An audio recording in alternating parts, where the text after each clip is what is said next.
আমাদের নবী মুহাম্মদ সাল্লাল্লাহু আলাইহি ওয়াসাল্লাম হাদিসের মধ্যে কিয়ামতের অনেকগুলো নিদর্শন বলে গেছেন, একদম চোখে আঙ্গুল দিয়ে দেখিয়ে গেছেন এই জিনিসগুলো যখন দেখবে তখন কিয়ামতের অপেক্ষা করো। আপনাদের সামনে আমি কিছু তুলে ধরার চেষ্টা করছি। নবী সাল্লাল্লাহু আলাইহি ওয়াসাল্লাম বলেছেন, আমি যে নবী হয়েছি এটাই কিয়ামতের একটা বড় আলামত। তিনি বলেছেন, বুইসতু আনা ওয়াসসাআ কাহাতাইন, আমাকে আর কিয়ামতকে এইভাবে পাঠানো হয়েছে, আমাকে আর কিয়ামতকে এইভাবে পাঠানো হয়েছে। মানে এই দুই আঙ্গুলের মধ্যে যতটুকু দূরত্ব, আল্লাহ রাসূল সাল্লাল্লাহু আলাইহি ওয়াসাল্লাম আর কিয়ামতের মাঝখানে এতটুকু দূরত্ব আছে। এই হাদিসটা উনি বলেছেন 1400 বছর আগে।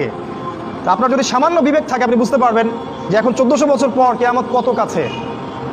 নবীজি আরো বলেছেন, আমার ইন্তেকাল কিয়ামতের একটা আলামত। তিনি আরো বলেছেন, কিয়ামতের অন্যতম নিদর্শন হচ্ছে মুসলিমদের ধন সম্পদ বাড়তে থাকবে।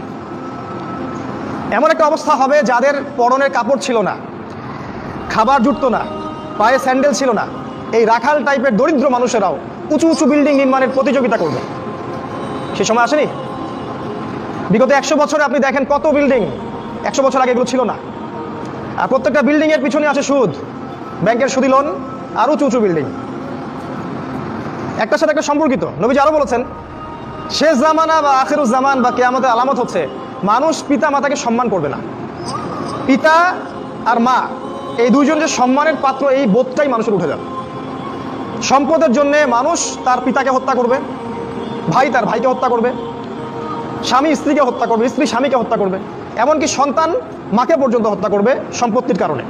আর পিতা মাতার সাথে দাস দাসীর মতো আচরণ করা হবে। নবী সাল্লাল্লাহু আলাইহি ওয়াসাল্লাম বলেছেন, কিয়ামতের অন্যতম নিদর্শন হচ্ছে যে সমাজের বেশিরভাগ মানুষ সুদের সাথে জড়িত হয়ে যাবে। ইচ্ছায় হোক আর অনিচ্ছায় হোক, হয় ব্যক্তি সুদ খাবে, না হলে সুদ দিবে, না হলে সাক্ষী থাকবে, না হলে লিখে রাখবে। আর আমাদের নবী মুহাম্মদ সাল্লাল্লাহু আলাইহি ওয়াসাল্লাম এই 4 শ্রেণীর মানুষকে সমানভাবে অভিশাপ দিয়েছেন। তিনি বলেছেন, আমি মুহাম্মদ সাল্লাল্লাহু আলাইহি ওয়াসাল্লাম আপনার নবী, তিনি বলেছেন যে আমি 4 শ্রেণীর মানুষকে অভিশাপ দিয়ে গেলাম।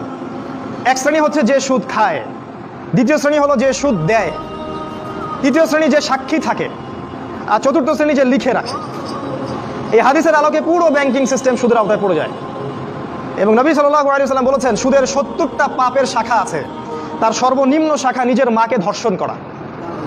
এটা আমি বলিনি, হাদিসের পাতায় লেখা আছে। আপনাদেরকে কেউ কখনো বলেছে কিনা আমি জানি না, আজকে আপনাদেরকে সতর্ক করে গেলাম। আমাদের নবী বলেছেন সুদের 70টা পাপের শাখা আছে, তার সবচেয়ে নিচের শাখা নিজের মাকে বিয়ে করা, ধর্ষণ করা বা জিনা করা। তিনি আরো বলেছেন সুদের সবচেয়ে উঁচু শাখা হচ্ছে আল্লাহ এবং তার রাসূলের সাথে যুদ্ধ করা।